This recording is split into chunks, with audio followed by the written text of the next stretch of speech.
Hoy vamos a ver un caso de principios del siglo XX, así que relájate mientras nos vamos a Canadá. Caroline Ann Davies nació en Inglaterra el 28 de abril de 1897. Su madre también se llamaba Caroline. Era conocida como Carrie. No tuvo una infancia favorable. Su padre, veterano del ejército británico, fue herido a finales del siglo XIX en Sudáfrica. La educación en Inglaterra era obligatoria y en 1899 la edad para dejar la escuela subió a 12 años. Carrie era una estudiante trabajadora y dedicada, pero como muchas otras jóvenes de la época, dejó la escuela tan pronto como pudo para encontrar trabajo y ayudar a su familia. En 1907, gran parte del metro de Londres ya estaba electrificado, reflejando cambios en Inglaterra. Los autos comenzaban a reemplazar a los caballos en las calles, y además de los avances tecnológicos, la ciudad de Londres se había consolidado como el centro financiero más grande del mundo. En 1908 hubo alta inflación y salarios estancados, lo que causó descontento entre los trabajadores, especialmente al hacerse más visible la prosperidad de clases medias y altas. Ese año hubo varias huelgas, sobre todo en las industrias del algodón y construcción naval, donde hubo muchos recortes de empleos. Pero surgieron nuevas oportunidades para los trabajadores que estaban dispuestos a mudarse a otros países, como Australia, Nueva Zelanda, Canadá y Estados Unidos. En 1913, Carrie decidió dejar Inglaterra y aceptar un puesto en Toronto.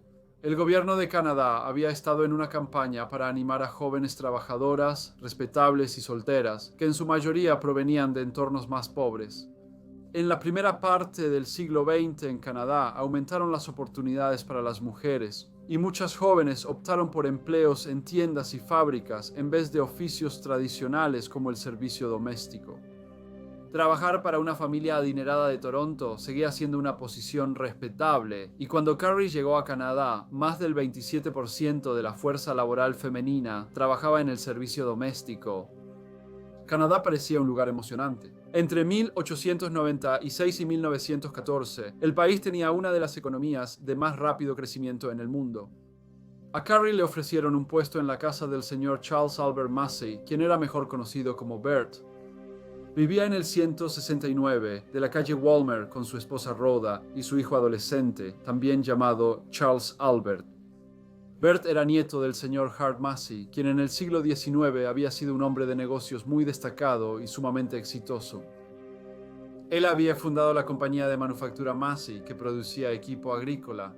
En 1891, la compañía se fusionó con la compañía A. Harrison y fue renombrada como Massey Harris Limitada. Rápidamente fue la mayor compañía de equipo agrícola del Imperio Británico. Sin embargo, Bert no se benefició particularmente de la riqueza generada por su abuelo y no trabajó en el negocio familiar. En cambio, trabajaba como vendedor de autos. La industria automotriz empezaba a crecer. Ford lanzó el modelo T en 1908 y en 1909 ya se fabricaba en masa. Esto resultó en que se volviera más accesible para las clases medias, ya que aumentó la propiedad de autos en Norteamérica. Quienes ignoraban que Burt era un Massey quizás no notaban que pertenecía a una de las familias más poderosas de Canadá. Lo habían descrito como alguien cuyas intenciones no siempre eran honorables y como una persona a la que le gustaba socializar. Se creía que sus primos ricos, Vicente y Raimundo, quienes dirigían el negocio familiar, habían cuestionado su elección de carrera. Carrie comenzó a trabajar para los Massey en 1913 y era una empleada muy responsable y confiable. Ella siempre hacía bien sus tareas y nunca dio motivo de queja a los señores Massey. En muchos aspectos ella era la sirvienta perfecta. Solo en unas pocas ocasiones salía. En cambio, prefería ahorrar su salario y enviar dinero a su madre viuda en Inglaterra, quien estaba criando a las 3 hermanas menores de Carrie. En 1914, tras iniciar la Primera Guerra Mundial, el dinero que Carrie enviaba a su madre cobró más importancia, pues la vida en Inglaterra se volvió más difícil. El domingo 7 de febrero de 1915, Carrie inició el día como cualquier otro, aunque la señora Massey no estaba porque había viajado a Connecticut a ver a su familia. Después Charles Albert Massey salió dejando a Carrie sola en la casa con el señor Bert Massey. Desde que empezó a trabajar para la familia hace 2 años, el señor Massey casi no le prestaba atención, pero días antes, tras beber, se le acercó con comentarios lascivos. Carrie sabía que ese domingo él había pasado un tiempo bebiendo. De nuevo se le acercó y algo torpemente le ofreció un anillo que dijo era en agradecimiento por sus servicios. Pero se sorprendió cuando él entonces le puso las manos en la cintura y la besó. Afortunadamente, Carrie pudo liberarse de él. Poco después, él le pidió que fuera a su dormitorio a hacer la cama. Aunque estaba preocupada, sabía que tendría que cumplir con su petición. Cuando entró en la habitación, él volvió a sujetarla y la arrojó sobre la cama. Carrie logró apartarlo. Corrió escaleras arriba y se encerró en su habitación. Sin querer quedarse en la casa, pronto se fue y fue a ver a su hermana, que vivía en el barrio de Cabbagetown de la ciudad. Ella estaba casada y era la única pariente de Carrie en Canadá. La hermana de Carrie sabía que era una situación difícil. Carrie nunca antes había tenido razón para quejarse del señor y la señora Massey, y la hermana de Carrie quería lo mejor para ella. Le recordó que aunque las jóvenes del servicio doméstico recibían un salario bajo, Carrie vivía en una casa bonita y podía enviar dinero a su madre. Le recomendó volver a la casa y seguir trabajando. La señora Massey regresaría pronto y todo volvería a la normalidad. Le pidió no avisar a la policía del incidente. No tendría mucho sentido, ya que sería la palabra de Carrie contra la palabra del señor Charles Alberto Massey, un miembro de la reconocida familia Massey. A pesar del comportamiento inaceptable y poco caballeroso del señor Massey, Carrie tendría poco que ganar al denunciarlo. Esto dejó a Carrie preguntándose qué era lo mejor que podía hacer. Se le había dado la oportunidad de trabajar en Canadá y como una empleada confiable y de confianza, no quería defraudar a los Massey. Pero también era una joven respetable y honorable y temía que su reputación se arruinara si el señor Massey lograba imponerse sobre ella. A las 11:20 p.m. regresó a la casa de los Massey en el 169 de Walmer Road. A la mañana siguiente, el lunes 8 de febrero, Carrie se levantó, se vistió y bajó para preparar el desayuno. Logró evitar al señor Massey, quien poco después se fue a trabajar, dejando a Carrie sola en la casa. Todavía estaba muy alterada por lo que había sucedido la noche anterior y esto la afectaba. Consideraba totalmente inapropiado que un maestro la hubiera besado y tratado de forzarla. Esa tarde Bert volvió del trabajo. Estaba oscuro y frío. Mientras iba al sendero hacia su casa, Carrie salió corriendo. Tenía una pistola en la mano. Ella gritó: «¡Arruinaste mi vida!». Pero antes de que Bert tuviera tiempo de reaccionar, ella disparó 2 veces y el segundo disparo le dio en el pecho. Se volteó como si fuera a correr, pero al hacerlo, cayó al suelo. La primera persona que lo vio fue un repartidor de periódicos, quien había presenciado todo el evento. Residentes preocupados que oyeron los disparos salieron rápido de sus casas. Se sorprendieron al ver a su vecino tirado en el suelo. Intentaron ayudar, pero solo unos minutos después de haber sido baleado, el señor Carlos Alberto Massey murió. No tardó mucho en llegar la policía. Entraron al número 169 de la calle Walmer. Arriba, en su habitación del ático, encontraron a la joven Carrie Ann Davis. Ella les dijo que estaba a punto de ir a la estación para confesar. Se realizó una investigación. La testigo Beatriz Diniz, que vivía en el 126 de Walmer Road, declaró que caminaba por el lado oeste y vio al señor Massey en el lado opuesto. Ella lo vio girar hacia su casa. Estaba casi en sus escalones cuando escuchó un disparo. Miró y lo vio. Él intentó regresar a la acera. Avanzó más o menos a la mitad y hubo otro disparo. Luego tropezó y cayó. Hubo otros testigos del crimen, pero Carrie no negó haberle disparado al señor Massey. En una declaración emotiva, dijo: «Cuando vi al señor Massey venir por la calle, perdí el control de mí misma. Todo se volvió borroso ante mí. Solo pensé en que él quería hacerme daño y supe que tendría que defenderme de alguna manera. Solo pensaba en el revólver que colgaba en el cuarto del niño. Él empezó a correr y yo seguí jalando el revólver, pero el gatillo no parecía funcionar. Solo pensaba que él me haría daño». La investigación concluyó que Carrie le disparó a Charles Massey y ahora enfrentará juicio por asesinato. Mientras esperaba su juicio, Carrie recibió cientos de cartas de apoyo. Varias incluían donaciones. Las cartas no solo provenían de la provincia de Ontario, sino de todo Canadá y de Inglaterra. Se recibió suficiente dinero para que pudiera contratar los servicios de un abogado muy respetable llamado Hartley Dewitt.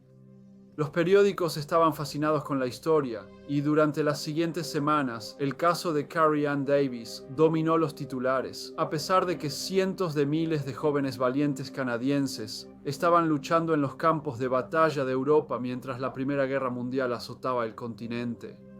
El periódico, el Toronto Daily Star, parecía apoyar mucho las dificultades de Carrie.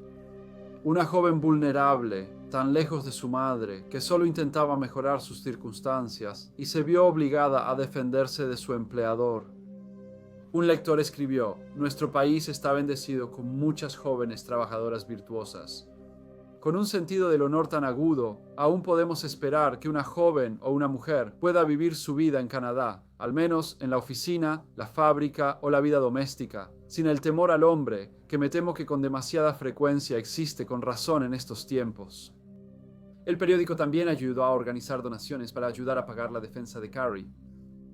No todos los periódicos apoyaron a la señorita Davis. Había quienes sabían que los Masseys eran una familia respetable y honorable y los apoyaron en cada oportunidad. El señor Massey fue baleado en un ataque premeditado cuando iba a la puerta de su casa tras un día duro de trabajo. Se mencionó que Carrie tenía antecedentes de convulsiones, lo que a veces la hacía parecer loca.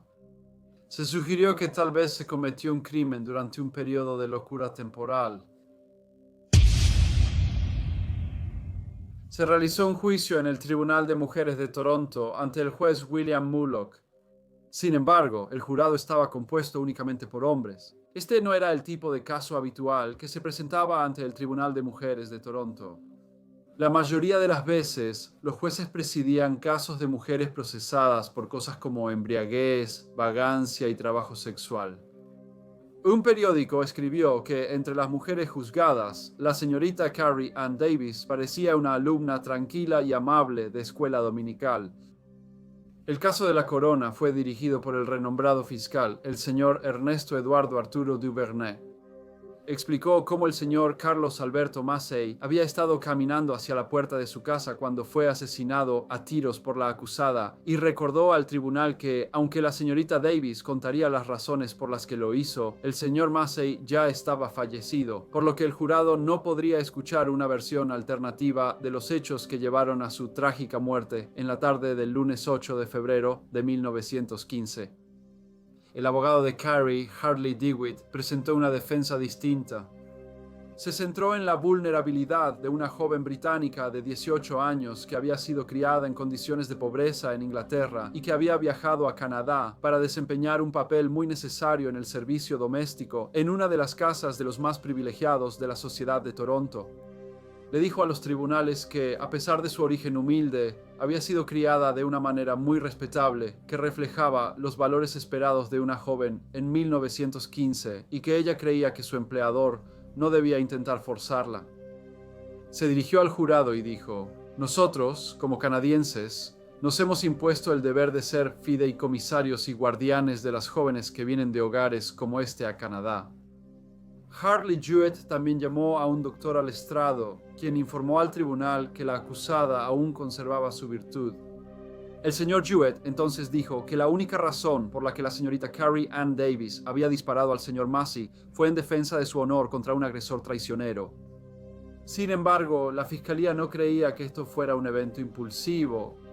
Impulsado por la emoción tras los avances no deseados del señor Massey, recordaron al jurado que él había trabajado todo el día y que desde el incidente anterior no hizo comentarios o sugerencias inapropiadas hacia la señorita Davis. Pero durante ese tiempo, la acusada había tomado el arma de su empleador, la cargó y esperó hasta que lo vio acercarse a la puerta principal. Luego salió de la casa y le disparó. Esto sugeriría a cualquiera que el asesinato del señor Massey había sido premeditado. Hartley Dewitt era un abogado muy hábil y durante todo el juicio retrató a la señorita Davis como la verdadera víctima del crimen. Él describió hábilmente sus altos valores morales, su sentido del deber y la posición tan vulnerable en la que se encontraba, a miles de kilómetros de su madre y trabajando para un miembro de una de las familias más poderosas del país. Hacia el final del juicio, Carrie fue llamada a declarar. Ella relató obediente al tribunal por qué le disparó al señor Massey. Durante su testimonio, se veía y hablaba mucho como la joven sirvienta cortés e indefensa que valientemente se defendió de los acercamientos no deseados de su patrón. Cuando Harley Jewett resumió el caso, dijo que la señorita Davis sintió todo el peso del ataque que se hizo en su contra. Puedes imaginarte la tortura por la que pasó, preocupándose por futuros abusos. Agregó que el disparo fue un acto impulsivo, ya que ella estaba desesperadamente tratando de evitar convertirse en una mujer caída. Después de que tanto la defensa como la fiscalía presentaron sus alegatos finales, el juez resumió el caso.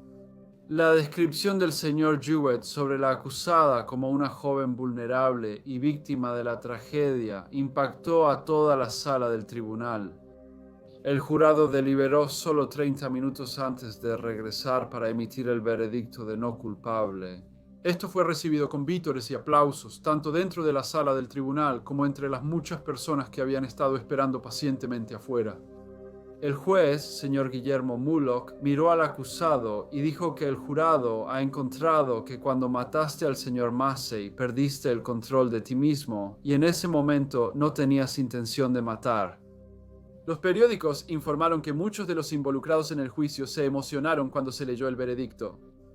Concluyeron que el veredicto de no culpable fue un triunfo para los valores tradicionales y morales en un periodo en el que las cosas estaban cambiando en Canadá. Tras la absolución, la locura de los periódicos se calmó y las historias de las trincheras en Bélgica y Francia volvieron a las portadas. A Carrie le ofrecieron puestos en otros hogares, pero no tenía deseos de volver al servicio doméstico y, mientras la guerra continuaba en Europa, desapareció de la atención pública. Finalmente se casó con el agricultor Charles Brown y tuvieron 2 hijos. Dedicó gran parte de su tiempo a trabajar con organizaciones benéficas y nunca volvió a hablar sobre los acontecimientos del lunes 8 de febrero de 1915. Murió el 5 de octubre de 1961 a la edad de 64 años y fue enterrada en el cementerio Hillcrest, en la ciudad de Halton Hills, en Ontario. En 1953, Massey Harris Limited se fusionó con la empresa británica Ferguson para convertirse en Massey Ferguson. En 1997, la empresa trasladó su sede de Ontario a Buffalo, en Estados Unidos. Hola a todos y muchas gracias por escuchar. Por favor, dejen sus comentarios o retroalimentación y espero verlos a todos de nuevo en el próximo Briefcase.